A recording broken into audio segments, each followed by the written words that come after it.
오늘 함께 은혜 나누실 말씀은 사무엘상 6장 1절부터 9절까지의 말씀입니다. 구약성경 416면에 있습니다.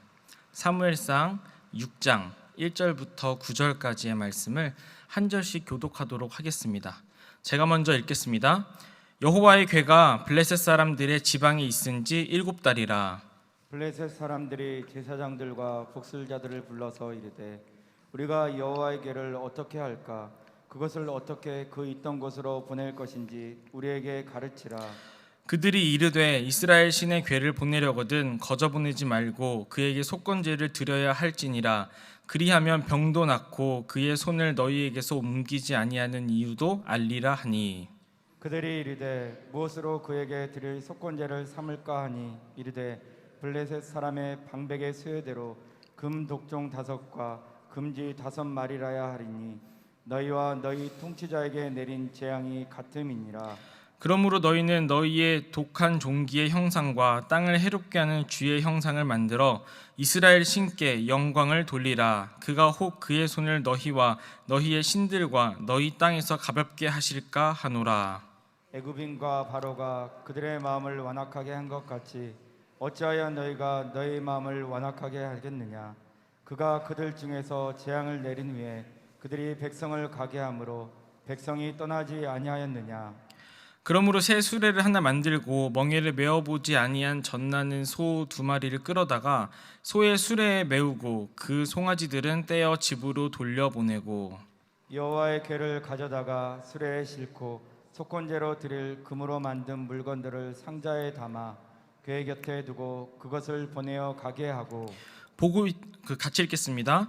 보고 있다가 만일 궤가 그 본 지역 길로 올라가서 베세메스로 가면 이 큰 재앙은 그가 우리에게 내린 것이요 그렇지 아니하면 우리를 친 것이 그의 손이 아니요 우연히 당한 것인 줄 알리라 하니라. 아멘. 할렐루야. 아멘. 은혜를 사모하여 이 수예배 자리에 나오신 모든 성도님들을 주님의 이름으로 축복합니다. 이 시간 은혜를 사모하는 우리 하나님의 백성들을 하나님께서 축복하시고 풍성한 은혜를 부어주실 줄 믿습니다. 오늘 저는 블레셋 가운데 역사하신 하나님이라는 제목으로 말씀을 전하겠습니다. 우리가 잘 아는 고사성어 중에 지피지기면 백전백승이다라는 말이 있습니다. 적을 알고 나를 알면 100번 싸워서 100번 이길 수 있다는 그 의미를 가진 말입니다. 원래 이 말은 중국의 손자병법에서 나온 말로 전쟁에 관련된 고사성어입니다. 하지만 이 말이 단지 전쟁뿐만 아니라 우리의 실생활에서도 적용될 수 있는 점이 많기 때문에 두루두루 쓰이는 고사성어가 되었습니다. 예를 들어 사업할 때 이 고사성어를 적용해 보자면 어떤 계약을 성공적으로 성사시키기 위해서 내가 가진 것과 내가 얻기 원하는 것을 잘 알고 다음에 상대가 가진 것과 상대가 얻기 원하는 것을 잘 알고 협의를 해야 그 계약을 성공적으로 성사시킬 수 있다. 이렇게 응용해 볼 수 있을 것 같습니다.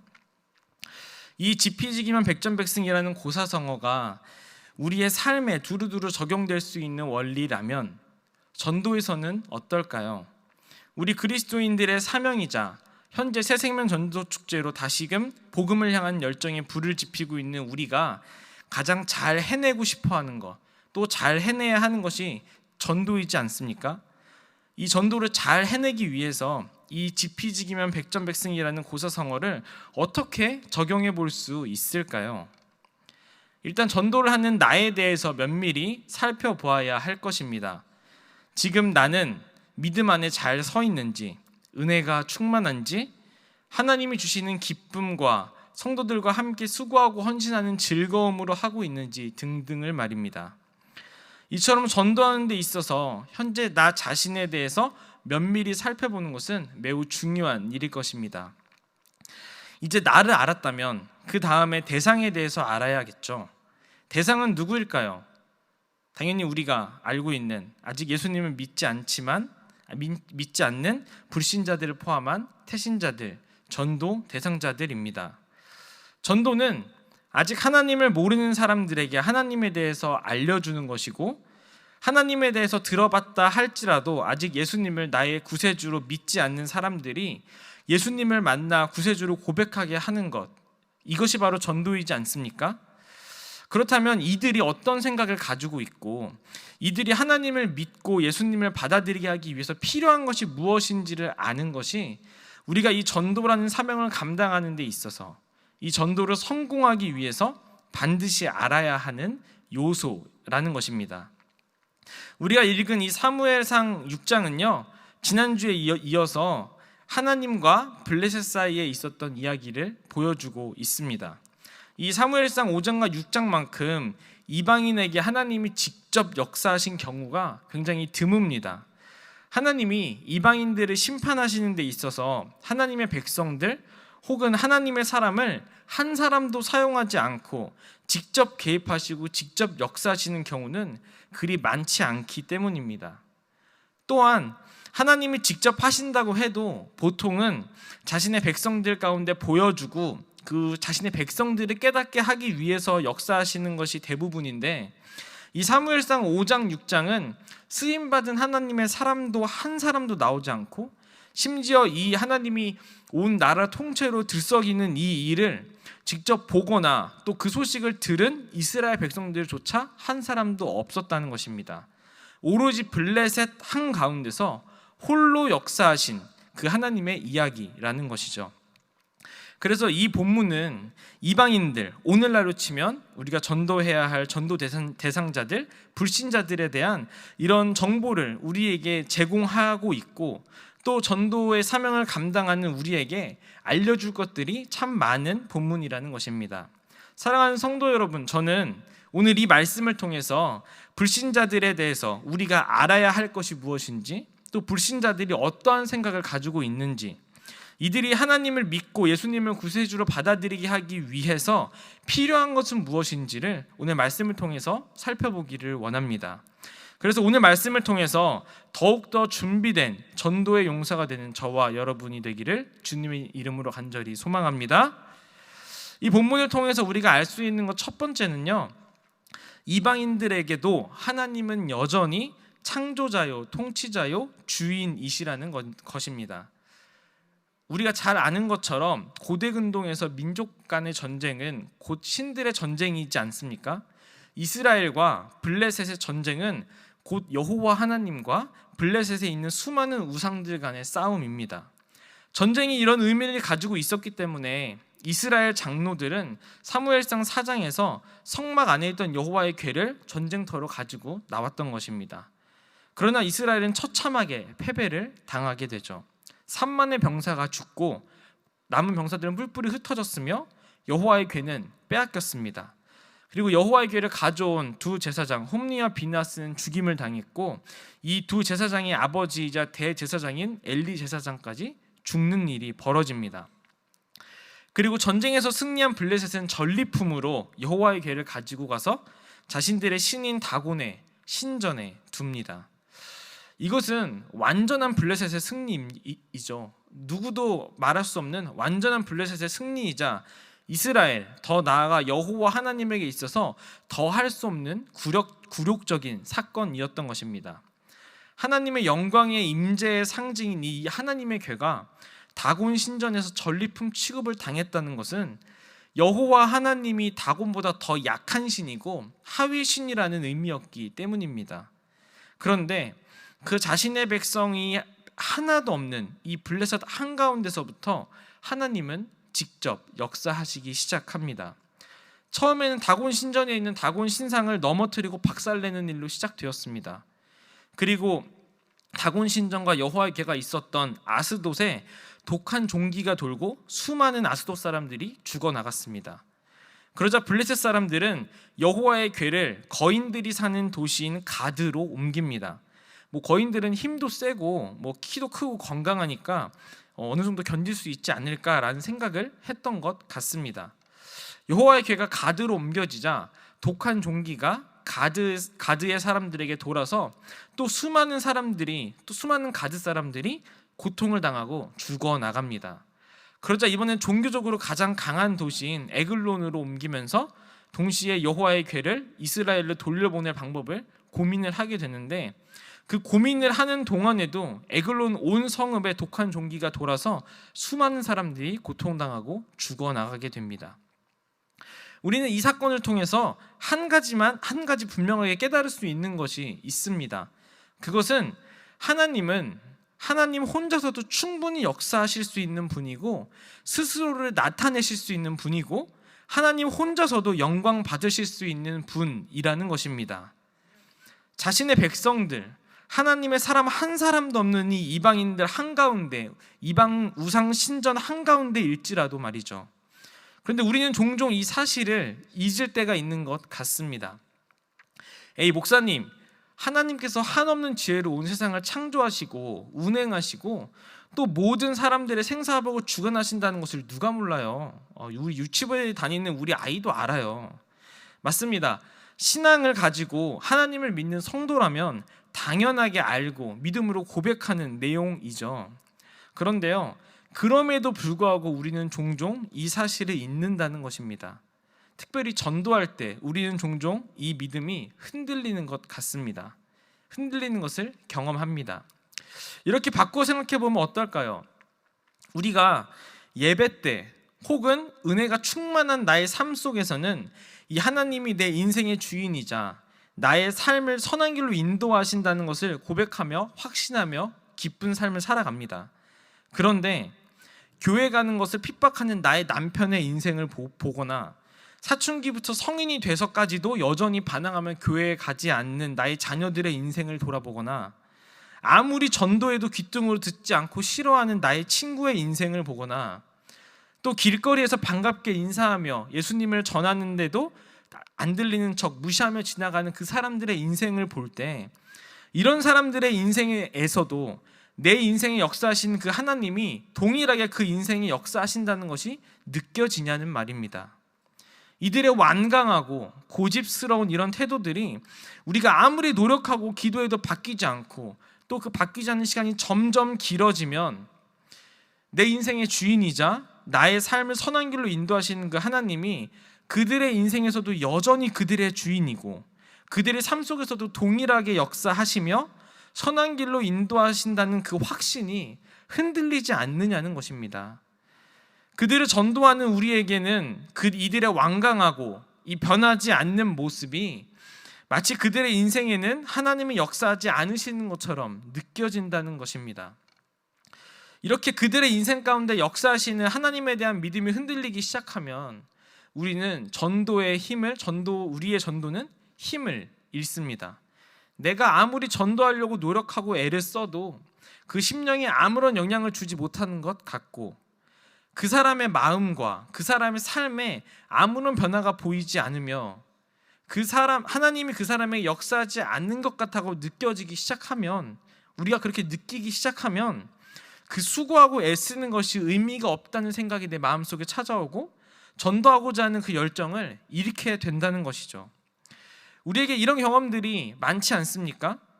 그리고 이런 경험들 하나하나가 나의 마음속에 상처로 쌓여서 전도하러 나가는데 머뭇거리게 하지는 않습니까? 오늘 말씀에서 블레셋 가운데 엄청난 역사를 보여주신 하나님의 모습은 전도를 머뭇거리게 만드는 이런 상처를 가진 우리에게 위로와 힘이 되는 줄 믿으시길 바랍니다. 왜냐하면 나의 수고와 노력이 효과 있는 것 같은 어떠한 변화도 보이지 않고 또 환경이 도저히 회심하지 못할 것 같아 보이는 그 사람의 삶 속에서도 하나님은 여전히 그리고 충분히 역사하실 수 있고 역사하고 계시다는 것을 오늘 말씀이 우리에게 증거하고 있기 때문입니다. 이런 하나님을 제일 잘 보여주는 성경이 있는데 바로 에스더서입니다. 에스더서는 성경임에도 불구하고 여호와 하나님의 이름이 한 번도 등장하지 않습니다. 심지어 등장인물들의 입에서도 한 번도 여호와의 이름을 부르지 않죠. 그래서 이 에스더서에서 일어나는 일들이 표면적으로는 하나님과 아무 상관없어 보이고 더 심하게 말하면 하나님이 아무것도 안 하시는 것처럼 보입니다.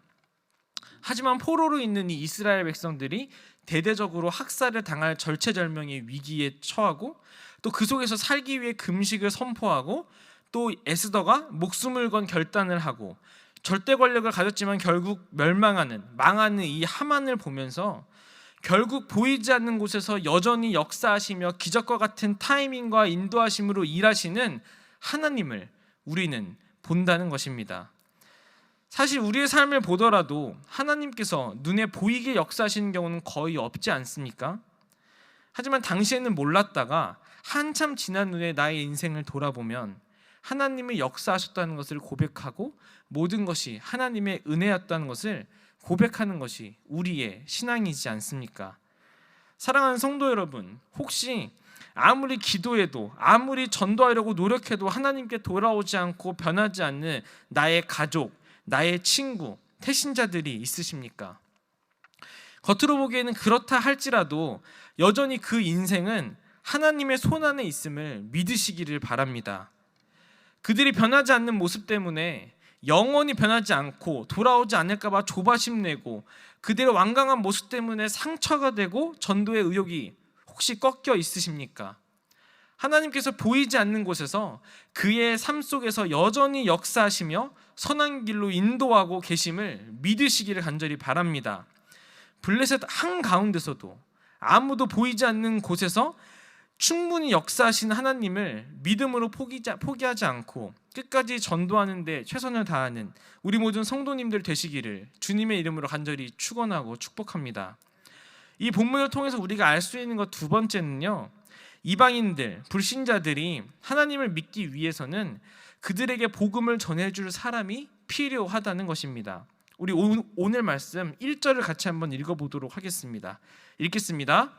여호와의 궤가 블레셋 사람들의 지방에 있은지 7달이라. 아멘. 여호와의 궤가 블레셋 지방에 내려간 이후로 7달이 지났습니다. 여기서 지방이라는 단어는 더 원어적으로 정확하게 표현하면 빈 들판을 의미합니다. 이 7달 동안 블레셋 전역에는 독한 종기가 돌아서 수많은 사람들이 죽어나갔고 이들 블레셋 사람들은 이걸 어떻게 처리해야 할지 몰라서 아무도 가까이 하지 않는 들판에 방치해 놓은 이 시간이 7달이었다는 것입니다. 블레셋 사람들에게 이 7달은 어떠한 시간이었을까요?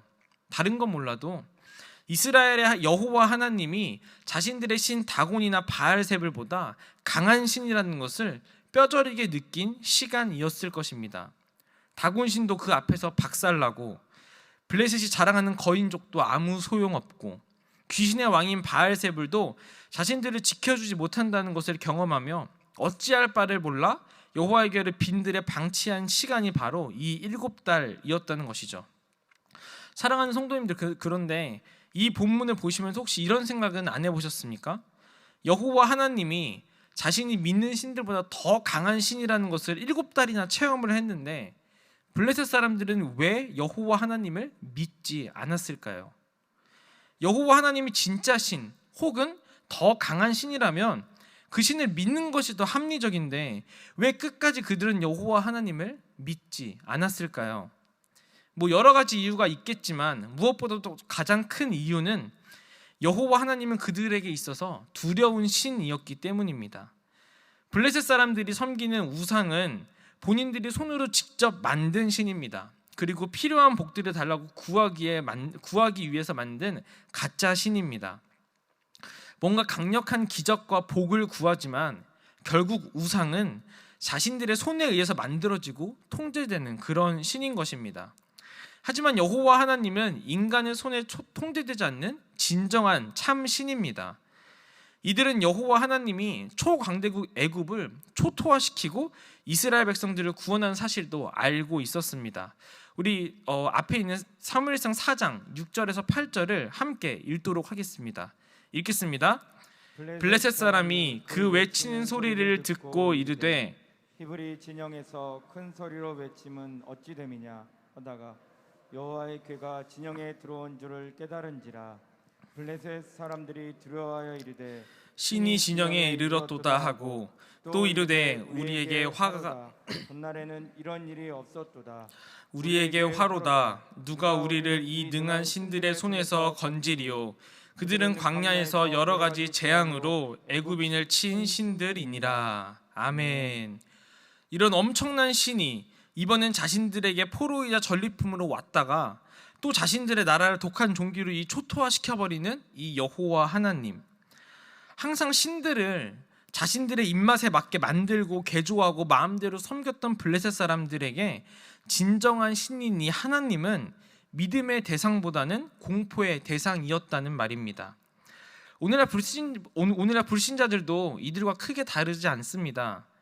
우리는 은혜로 하나님이 믿어지고 예수님을 구세주로 받아들였지만 보이지 않는 하나님에게 내 인생을 내어 맡기는 것이 불신자들에게는 결코 쉬운 일이 아니라는 것입니다. 믿음을 가진 우리가 특이한 것이고 하나님을 믿고 하나님께 나의 인생을 내어 맡기는 것이 두려운 그 불신자들의 모습이 정상적이라는 말입니다. 만일 이들에게, 이 블레셋 사람들에게 하나님의 말씀을 전해주고 하나님이 어떤 분인지 알려줄 수 있는 사람이 한 사람이라도 있었으면 어땠을까요? 이들의 구원 여부는 하나님께 달려 있지만 이들이 구원받을 가능성이 아예 없지는 않지 않았을까요? 그러나 그들 사이에는 이방 제사장들과 복수자들밖에 없었기 때문에 그 역사하신 하나님을 볼 수도 믿을 수도 없었고 끝까지 의심하다가 결국 하나님을 돌려보내게 됩니다. 성경에 이와 반대되는 예시가 요나에 나오죠. 하나님께서 요나에게 아수르의 수도 니느웨에 가서 회개를 선포하라고 명령하십니다. 요나는 그 사명을 감당하기 싫어서 도망다니다가 물고기 뱃속에까지 들어가고 결국 억지로 끌려와서 회개의 말씀을 니느웨에 선포합니다. 그런데 어떻게 되었습니까? 그 끌려와서 억지로 말씀을 전하는 이 요나의 외침에 이 큰 성 니느웨의 온 성읍이 회개하고 하나님께 돌아오는 구원의 역사가 일어나지 않았습니까? 이처럼 블레셋에 하나님께서 그렇게 엄청난 역사를 행하실 때 적어도 요나 같은 하나님의 사람이 한 사람이라도 있어서 하나님의 말씀을 선포하고 회개를 선포하고 그들 가운데 그 강하게 역사하시는 하나님에 대해서 해석해주고 알려주었다면 어떻게 되었을까라는 것입니다. 사랑하는 성도 여러분, 전도가 무엇입니까? 전도는 보이지 않는 하나님을 보여주고 예수 그리스도를 통한 구원의 복음을 전하는 것입니다. 그래서 결론적으로 하나님과 불신자 혹은 태신자 사이에 이 둘을 이어주는 다리 역할을 하는 것이 바로 전도이고 우리의 사명인 것입니다. 제가 연세 많으신 권사님들을 신방하다 보면 가끔 어려움을 겪을 때가 있는데 그게 무엇이냐면 바로 마주보고서 대화를 하고 있는데도 대화가 잘 안 될 때가 있습니다. 권사님이 귀가 어두우셔서 그럴 때도 있고 제가 최대한 천천히 말한다고 또박또박 말한다고 말하는데도 권사님들에게는 저의 말이 빨라서 이런 의사소통이 참 어려울 때가 있습니다. 그러면 그 신방을 받으시는 권사님과 친하면서 동시에 저와 이야기도 많이 해보신 우리 구역장님들이 그 저와 권사님 사이에서 통역을 해주십니다. 그러면 이제 구역장님의 연결로 저는 다시 권사님과 대화가 잘 이어지게 됩니다. 예수님도 이런 역할을 감당하셨습니다. 이 땅에 인간의 몸으로 예수님이 오신 이유가 무엇인가요? 보이지 않는 하나님이 인간의 몸을 입고 오심으로 우리는 하나님을 볼 수 있게 되었고 예수님은 인간의 몸을 입으심으로 우리의 연약함을 더욱더 공감하실 수 있게 되신 것이지 않습니까? 저는 전도하는 우리의 역할이 이와 같다고 생각합니다.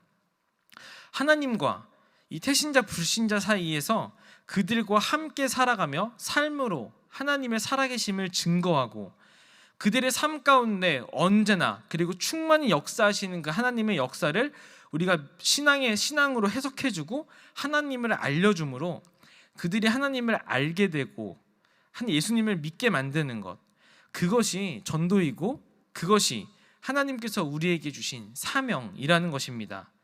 사랑하는 성도님들, 하나님이 여전히 강하게 그 인생 가운데 역사하심에도 아직 하나님을 알지 못하고 믿지 못하는 태신자들, 불신자들에게 하나님의 말씀과 하나님의 역사를 해석해 주는 것이 필요하다는 것을 꼭 기억하시기를 바랍니다. 그리고 그 일이 하나님께서 우리에게 맡기신 전도의 사명임을 기억하시기를 간절히 바랍니다. 이제 말씀을 맺겠습니다. 사랑하는 성도님들, 오늘 이 블레셋 가운데 역사하신 하나님의 괴의 이야기는 새생명 전도축제를 시작하는 우리에게 주시는 말씀인 줄 믿습니다.